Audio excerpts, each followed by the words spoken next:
네, 안녕하세요. 김용필입니다. 네, 오늘은 11월 11일인데요. 이 한국 언론의 난, 오늘의 뉴스, 네, 눈에 띄는 주요 관심 뉴스를 여러분들에게 전해드리는 시간을 갖도록 하겠습니다. 전해드릴 첫 번째 소식은요, 이 요소수 대란입니다. 여러분들이 국내 언론을 통해서도 어떻게 돌아가고 있는지 상황을 너무나 잘 알고 있으리라 생각합니다. 그리고 제가 또 이 요소수 대란과 관련돼서 이미 단 2차례 말씀을 드린 바가 있습니다. 보니까요, 이 중국에서 묶였던 요소 18,000톤이 이제 국내에 들어온다는 얘기입니다. 그래서 연말까지는 좀 요소수 대란에서 이 숨통이 트일 것으로 전망이 됩니다. 참 다행이다 이렇게 생각이 드는데요. 어제죠, 외교부가 발표를 했습니다. 이 중국이 한국과 가계약한 요소 18,700톤을 수출하는 절차에 들어갔다 이렇게 발표를 했습니다. 그리고 또 이 베트남에서도 요소 5,000톤이 이 다음 달 초 이 국내에 또 들어온다는 이런 소식입니다. 이렇게 중국에서 이 가계약된 이 요소가 들어오기로 이렇게 했다는 부분, 상당히 이번에 숨통을 튈 수 있는 그런 계기가 되지 않았나 생각이 들고요. 어쨌든 상당히 좀 다행이다 이런 생각이 듭니다. 그러나 이번 요소수 사태 아직 안심할 수 없는 것이라는 그런 보도 이어지고 있는데요. 이 경향신문 보도를 보니까요, 중국 매체를 인용을 해서 중국이 이 겨울철 이 비료 부족 사태 길어질 듯하다 이런 보도를 했습니다. 요소는 이 비료를 만드는 주요 원료이기도 하죠. 그러니까 이 중국에서 이 겨울철 이 비료가 부족 사태 이것이 길어질 것이다 이런 보도를 한 것인데요. 그러니까 겨울철 되면은 중국에서도 난방이 시작이 되고 있고, 그리고 내년 2월 달에는 북경 동계 올림픽이 있죠. 이런 요인들도 있기 때문에 지금 현재 지금 석탄난으로 이 전력난 이런 게 이제 심각한 상황인데, 여기에 따른 요소의 이 생산 제한이 불가피할 이런 전망이라는 것입니다. 그렇기 때문에 중국에서의 이 요소 수출은 중단될 가능성이 크다 이렇게 경향신문은 분석을 해서 보도를 하고 있는 건데요. 그러니까 이 요소수뿐만 아니라 이 특정 국가 의존도가 높은 물품에 대해서 이 공급망, 이 다변화 등 빠른 대책이 필요하다 이렇게 지적을 하고 있습니다. 그러면서요, 지금 한창 국회에서는 이 국감, 이 국정질의가 진행 중에 있죠. 이 경향신문이 보도를 했습니다. 이 요소수 품귀 사태를 두고 유영민 대통령 비서실장은 이 정부가 지난주부터 빨리 움직여서 단기간에 대응을 잘했다 이렇게 자화자찬을 했습니다. 그러니까 이미자 국민의힘 의원이 왜 자화자찬을 하느냐 이렇게 되묻기도 하고요. 그러자 유영민 실장은 비싼 수업료를 냈다고 생각하고 있다 이렇게 답변을 한 것이 좀 관심을 끌었습니다.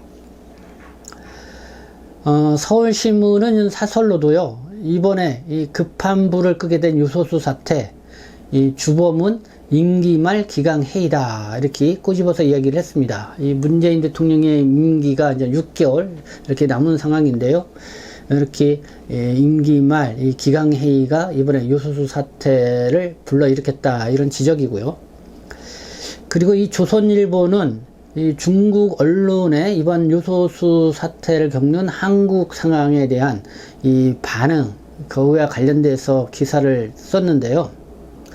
제목이 이렇습니다. 중국 언론의 거드름, 한국 우리 덕분에 요소수 위기 넘겨 이런 제목으로 이 조선일보가 냈습니다.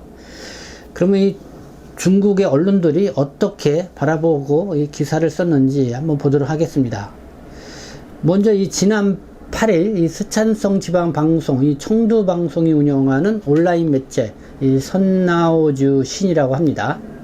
한국은 국가경제 및 국민생활과 관련된 중요한 전략 자원 비축 체제를 구축하지 않았다. 한국이 특정 분야 위기를 겪는 것은 자업자득으로 중국과 무슨 관계냐 이렇게 보도를 했다는 것이고요. 그리고 10일 중국 국방시보 소셜미디어는 중국의 도움으로 한국이 위기를 넘겼다.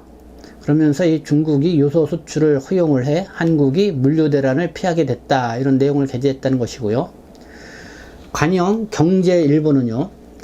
요소수 부족과 이 가격 급등으로 한국 물류업계가 서서히 마비 상태에 빠져들고 있다. 이번 사태가 퇴임을 앞둔 문재인 정부의 마지막 어려운 시험이 될 것이다. 이렇게 보도를 했다는 것이고, 또 인터넷 매체 이 펑파이는 한국의 자동차용 요소는 전량을 중국에 의존하고 있다. 한국 정부가 며칠째 이 문제에 주목하고 있지만은 근본적인 해결책을 찾지 못하고 있다. 이렇게 중국의 언론 매체들이 한국의 요소수 사태와 관련돼서 기사를 내고 있다. 이렇게 이제 조선일보가 종합해서 보도를 했습니다.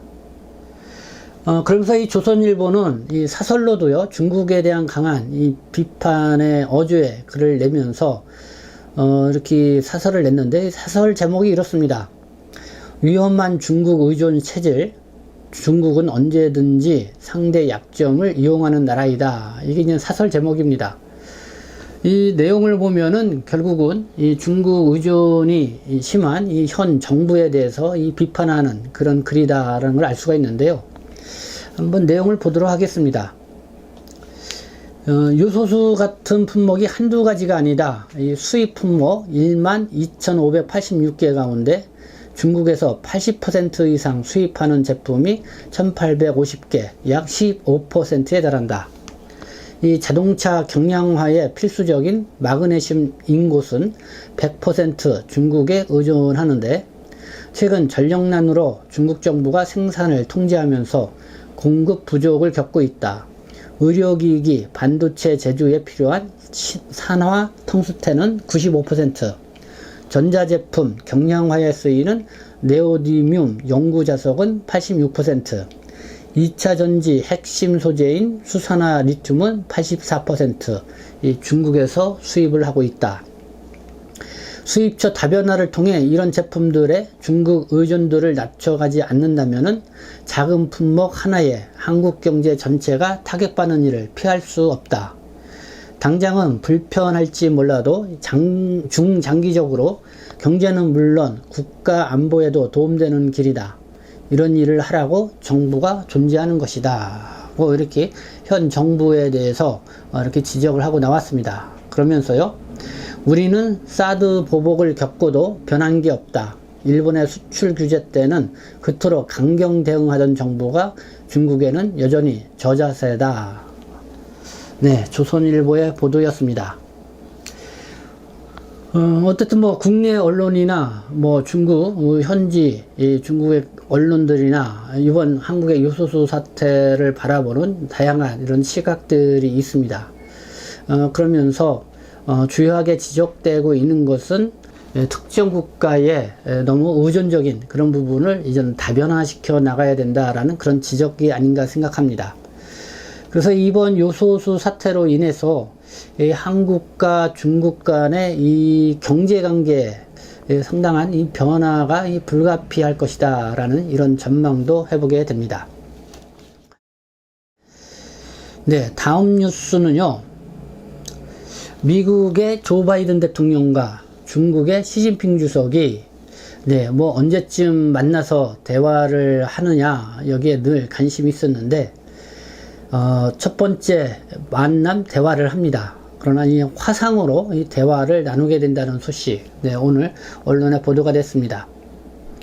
경향신문은 바이든 시진핑 내주 화상으로 첫 회담, 또 서울신문은 공급망 지고 경제 흔드는 미중, 바이든 시진핑 내주 첫 회담, 이런 제목으로 기사를 냈는데요. 이 블룸버그 통신, 또 로이터 통신, 이 해외 이 통신 보도를 통해서 이 국내 언론이 인용해서 전했습니다. 그러면 어떤 내용이 주요하게 오갈 것인가에 대한 관심도 커질 것 같은데요. 이 주요하게 떠오른 것이 이번에 한국에서도 요소수 대란 사태가 벌어졌지만은 이 미국하고 중국의 갈등 속에서 이 세계 글로벌 공급망이 크게 흔들리고 있죠. 그래서 지금 경제 안보가 이 주요 화두가 되고 있습니다. 한국은 요소수 사태를 이미 겪고 있고요. 미국은 이 반도체, 유럽은 이 마그네슘. 그러니까 이제 중국의 여러 가지 이번에 이 석탄난과 이 전력난 이거를 생산 차질이 빚게 되면서 이런 이 세계적 이 글로벌 공급망이 크게 흔들리고 있다는 이런 이야기입니다.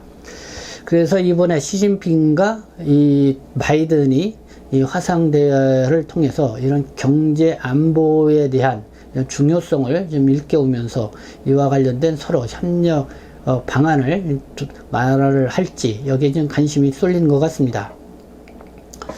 이런 가운데 이 한국일보가요, 시진핑은 왜 바이든과 미중 정상회담에 응했나라는 이 기사를 냈습니다. 지금 관심이 가는 제목이 아닌가 생각합니다. 지난달에는 이탈리아 로마에서 G20 정상회담이 있었습니다. 그때도 시진핑 주석이 마음만 먹으면 참여할 수 있었을 텐데 시진핑 주석이 참여를 안 했죠. 그래서 미중 간의 정상회담이 불발됐는데요. 그러나 이 시진핑 중국 국가주석이 그래서 왜 이제서야 미국과 이 정상회담에 나서는 것일까, 여기에 좀 의문점이 생기는 것 같습니다. 이 한국일보 기사를 한번 보도록 하겠습니다. 11일 이 공산당 제19기 중앙위원회 6차 전체회의, 그러니까 6중 전회로 장기 집권 준비를 끝낸 시진핑 주석이 경쟁자 미국과 어깨를 나란히 하는 장면을 연출을 해 정치적 효과를 극대화할 수 있다. 이번 회담은 내달 민주주의 정상회의를 앞두고 열린다. 미국이 중국과 체제 경쟁을 공식화하는 자리이다. 회의에는 대만도 초청된 터라 중국이 주창하는 하나의 중국 원칙이 흔들릴 수도 있다. 중국으로서는 시진핑 주석이 다시 한번 포기할 수 없는 핵심 이익을 못 박으며 목소리를 높일 때이다. 중국으로서는 이번 회담이 시기적으로 이 안성맞춤이다 라는 이런 분석의 기사를 한국일보가 냈습니다. 네, 오늘의 뉴스 브리핑이었습니다. 네, 지금까지 시청해 주셔서 감사합니다. 저는 동포세계신문 대표 변주장 김용필이었습니다.